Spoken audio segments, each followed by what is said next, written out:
I wanted to go back to the Bible. Yes. According to some of the elders that spoke to me when I was younger, that the Bible was had more information in it. There's a lot more things in it. Which Bible are you talking about now? The I think it was the King James version. Couldn't be the King James version. No, it was the Bible where it had the Bible itself had gold edges on each page. And then the slave masters came along and had the elders give up those particular Bibles for the King James Bible. Yes. And the King James is less books in it. Yes, it's only got 66 books in it. Yeah.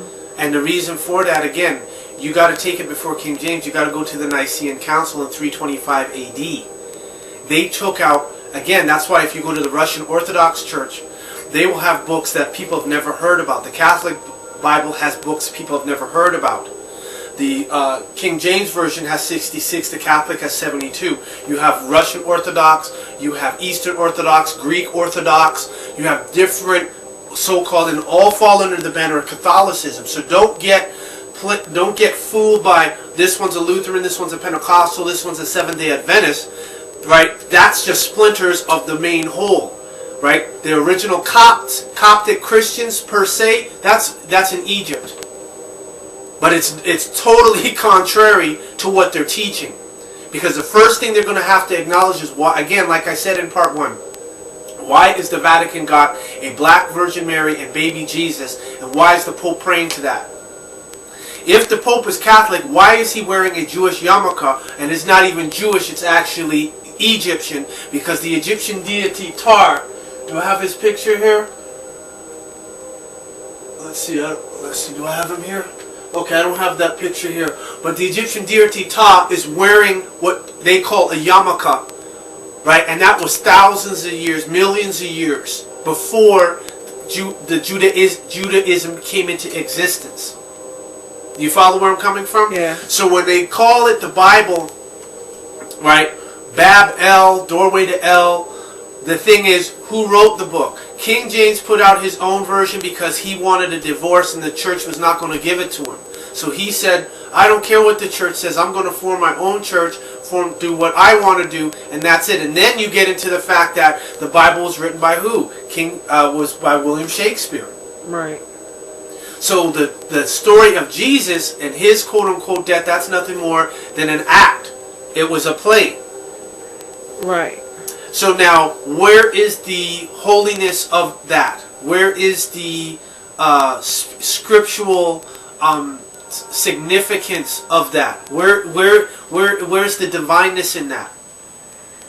I couldn't tell you, because I know with the King James, it was the these, and the thous, Yeah, because a lot of people didn't comprehend what was being said. Yes.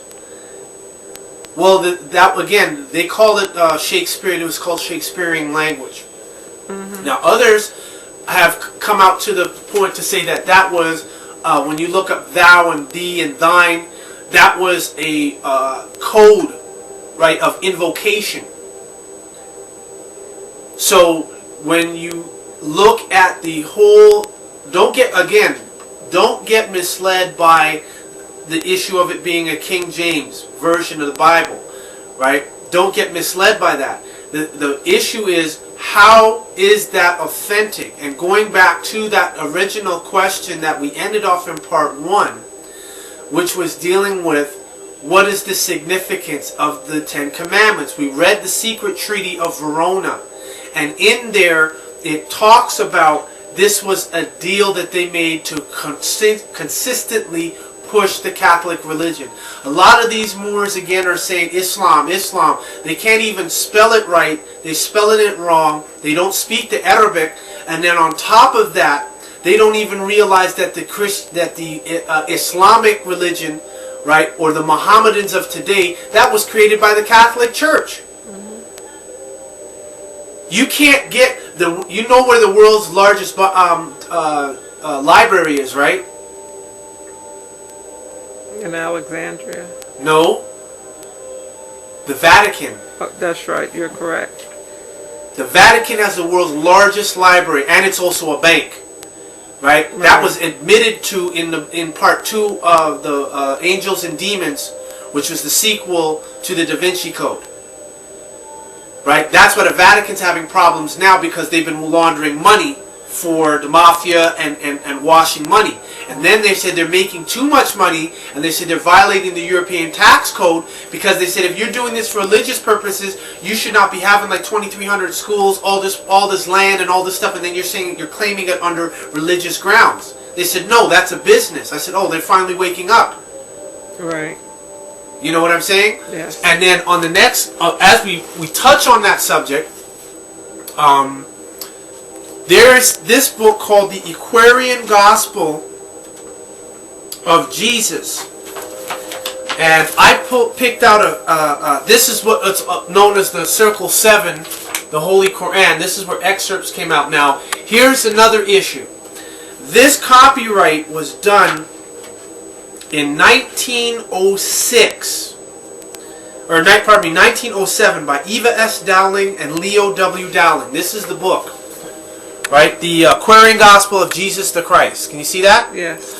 Okay, now in the Holy Quran, Circle 7, they said the Prophet Noble Drew Ali did this. Now, when I go to chapter 11 of the Holy Quran, I'm going to read the first 3 lines. First 3 lines. This is Jesus and Bharata. Together they read the sacred books. Among the Buddhist priests was one who saw lofty wisdom in the words that Jesus spoke. It was Bharata Arabo. Together, Jesus and Bharata read the Jewish Psalms and Prophets, read the Vedas, the Avesta, and the wisdom of Gautama. That's Gautama Siddhartha Buddha for those that don't know.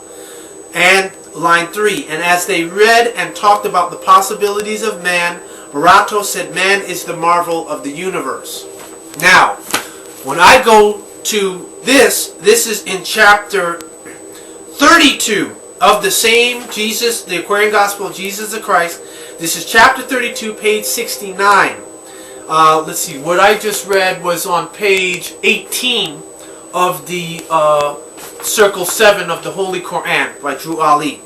Chapter 32, it says, Jesus and Bharata. Together they read the sacred books. Jesus takes exception to the Buddhist doctrine of evolution and reveals the true origin of man. Meets Vidyapati, who becomes his co-laborer. Among the Buddhist priests was one who saw lofty wisdom in the words that Jesus spoke. It was Bharata Arabo. Together, this is line 2, together Jesus and Bharata read the Jewish Psalms and Prophets, read the Vedas, the Avesta, and the wisdom of Gautama. 3, and as they read and talked about the possibilities of man, Bharata said, this is now line 4 in chapter 32, section 6, page 69 of the Aquarian Gospel of Jesus the Christ. 4, man is the marvel of the universe. He is a part of everything, for he has been a living thing on every plane of life. Now, how is it that this was copywritten in 1907, and this was by the Prophet Noble Drew Ali, they claim, and this was, I don't see a copyright on this. And this is the type of information that they're handing out to Moors when Moors get, oh, you got to get nationalized. I said, nationalized? Well, how are you going to get nationalized? Nationalized, their nationalization that they're talking about is becoming another corporate slave. True or false? True. You follow what I'm saying?